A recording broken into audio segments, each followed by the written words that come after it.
जय हिंद दोस्तों। एक बार फिर से आप सभी का स्वागत है आपके अपने चैनल खाकी टाक में। मैं हूं आपका दोस्त आपका भाई अनुज सिंह, लेकर आया हूं आपके लिए एक और इन्फॉर्मेटिव वीडियो। आरपीएफ एसआई और कांस्टेबल का फॉर्म आपने फिल कर दिया था और आपने लगभग लगभग अपना सिलेबस भी कंप्लीट कर लिया है और अब आप वेट कर रहे हैं एग्जाम का कि कब एग्जाम की डेट आए, जिससे कि तैयारियों को थोड़ा सा और बूस्ट कर दिया जाए और अपनी एक सीट कंफर्म कर ली जाए। ऐसे में सिलेबस को लेकर आरपीएफ एक नोटिस जारी कर रहा है। नोटिस में क्या बताया गया है सब कुछ इस वीडियो में डिस्कस करने वाला हूं। बहुत ही छोटा सा अंतर, मतलब बहुत ही छोटा सा बदलाव किया गया है आपके सिलेबस में, जो कहीं ना कहीं आपके सिलेक्शन में भी प्रभाव डालने वाला है।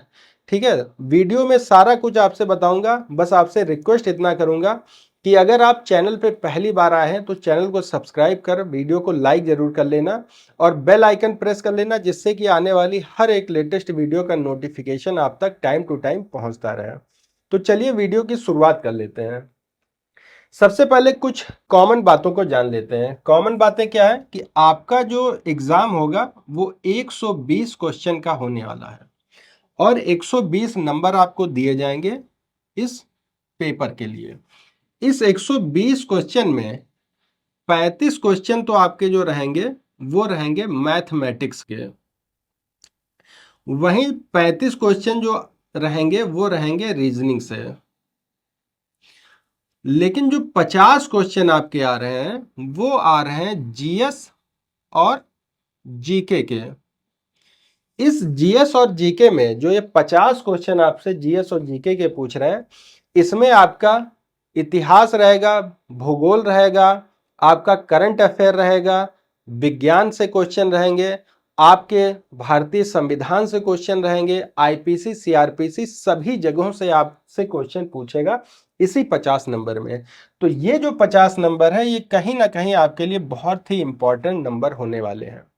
अब इस 50 क्वेश्चन में जैसा कि मैंने आपसे बताया कि इसमें आईपीसी और सीआरपीसी, बहुत से बच्चे हो सकता ना जानते हो तो मैं बता दूं, आईपीसी मतलब इंडियन पिनल कोड और सीआरपीसी मतलब क्रिमिनल प्रोसीजर कोड, दंड प्रक्रिया संहिता और भारतीय दंड संहिता दो।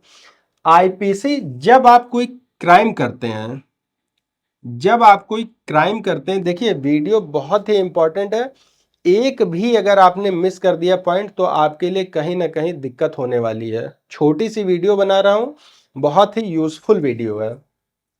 आईपीसी जो है इसको हम बोलते हैं भारतीय दंड संहिता और दूसरा जो है सीआरपीसी दंड प्रक्रिया संहिता। अब आईपीसी जो है इसमें जब आप कोई क्राइम करते हैं, एक्स वाई जेड किसी भी तरीके का आप कोई क्राइम करते हैं, तो आपको जो सजा मिलती है न्यायालय द्वारा वो आईपीसी के तहत दी जाती है। मतलब आईपीसी में जो धाराएं मेंशन है उसी के तहत आपको सजा दी जाती है। सीआरपीसी जो है दंड प्रक्रिया संहिता, इसमें बताया गया है कि आपके क्या क्या अधिकार हैं।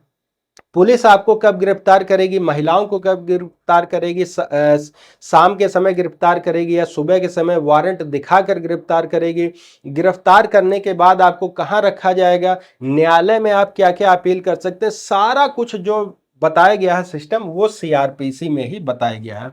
आईपीसी की शुरुआत होती है 1 जनवरी 1862 को, वहीं जो सीआरपीसी की शुरुआत होती है वो होती है 1 अप्रैल 1973 को। ये दोनों ही लागू की जाती है।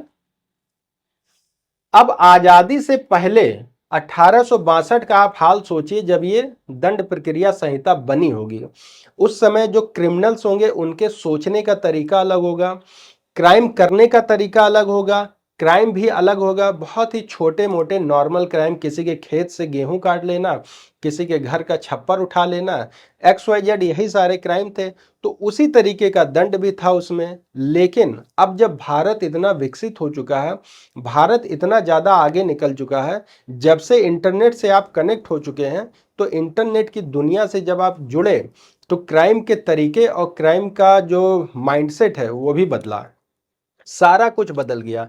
तो ऐसे में पुराने कानून के तहत तो किसी अपराधी को सजा देना नामुमकिन है।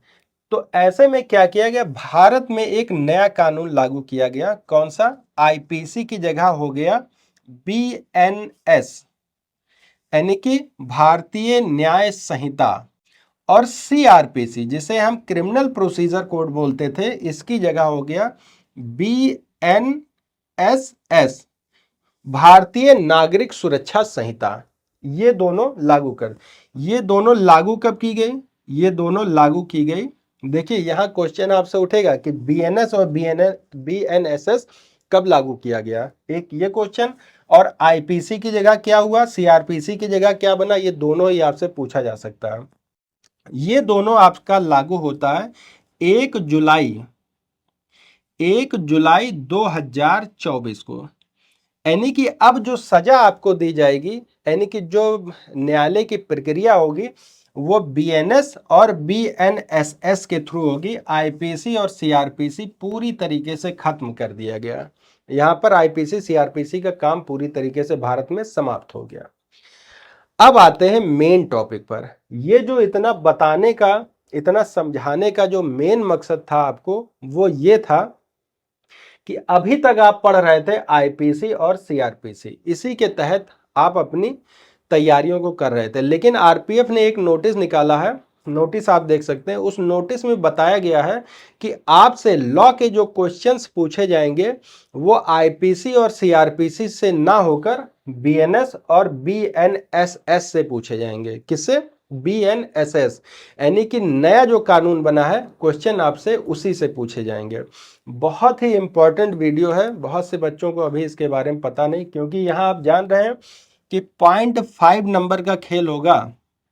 जब सीटें इतनी कम है, फॉर्म इतने ज्यादा भरे गए हैं, तो 0.1 0.2 नंबर का खेल, यानी कि एक क्वेश्चन आपका सही या एक क्वेश्चन आपका गलत हुआ तो आप लाखों बच्चों के पीछे जाएंगे, एक नहीं लाखों के पीछे आप निकलेंगे।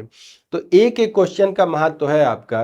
तो आप एक बार बीएनएस और बीएनएसएस जरूर पढ़ लीजिएगा, कब लागू हुआ, कौन कौन से इसमें धाराएं हैं, कितनी धाराएं घटाई गई, कितनी जोड़ी गई, मोटा मोटा भी अगर आप एक बार पढ़ लेंगे तो भी आपका कॉन्सेप्ट क्लियर हो जाएगा।